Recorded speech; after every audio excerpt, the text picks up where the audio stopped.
Mark Ogden is joining me. We're looking at Chelsea. Augie, we saw Chelsea in action against Norwich. Not the best performance from the Blues, but look, they still got the job done in third place in the table. I know you probably would have wanted to see them more, but how comfortable should they be feeling in that third position?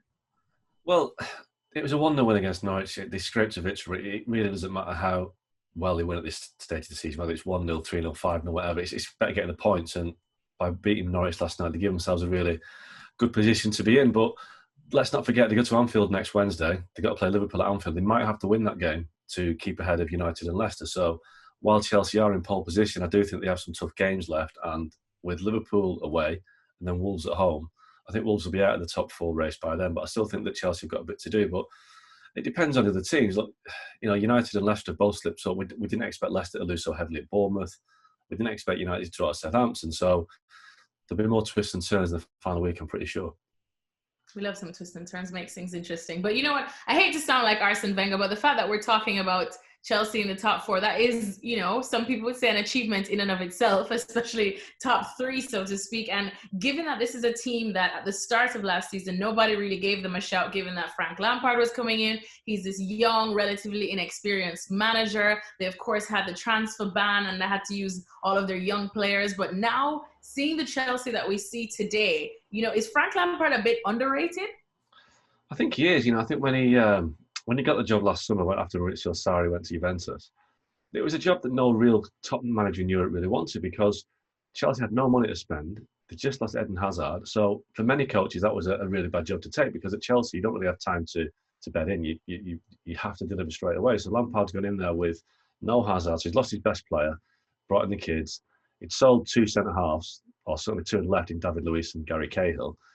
And he didn't replace them. So considering what he had to work with, they have some good players, don't get me wrong. They got, people like Willian, Olivier Giroud, N'Golo Kante, they've all delivered this season. But yeah, at the start of the season, he had a real tough job on his hands. So to be third with 10 days of the season to go is a fantastic achievement for Lampard. And people always talk about who's the best English manager in the Premier League, and they talk about Sean Dyche and Chris Wilder, rightly so.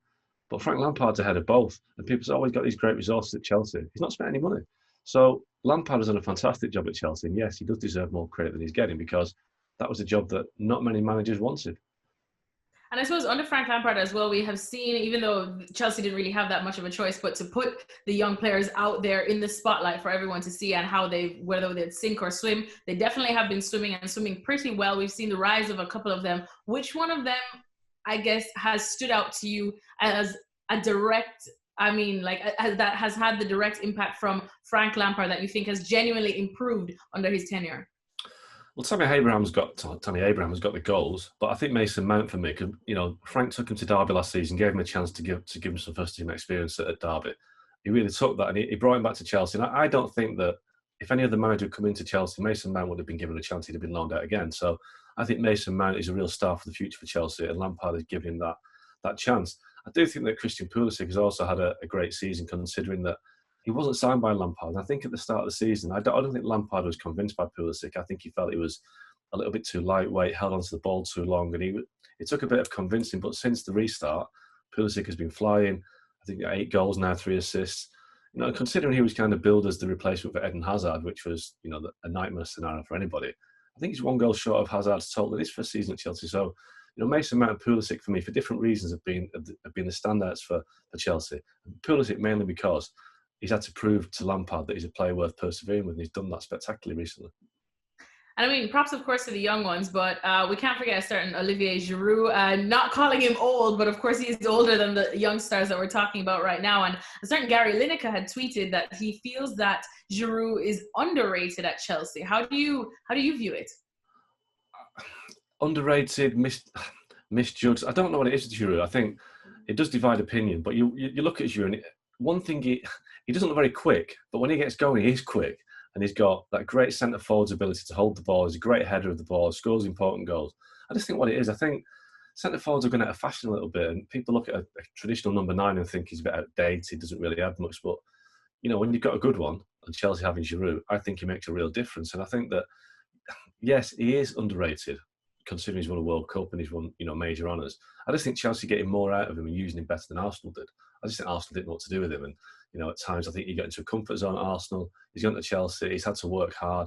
In January, it looked like Giroud was out of the door. I think another one that Lampard wasn't sure about, but he stayed, and he scored some really crucial goals. If they get in the Champions League, Giroud will have played a massive part of that. And again, Lampard deserves credit for changing his mind on the player and giving him the chance to prove him wrong. Well, thank you very much for watching ESPN on YouTube. For more sports highlights and analysis, be sure to download the ESPN app. And for live streaming, premium content, and let's not forget as well, ESPN FC 7 days a week. Subscribe to ESPN Plus.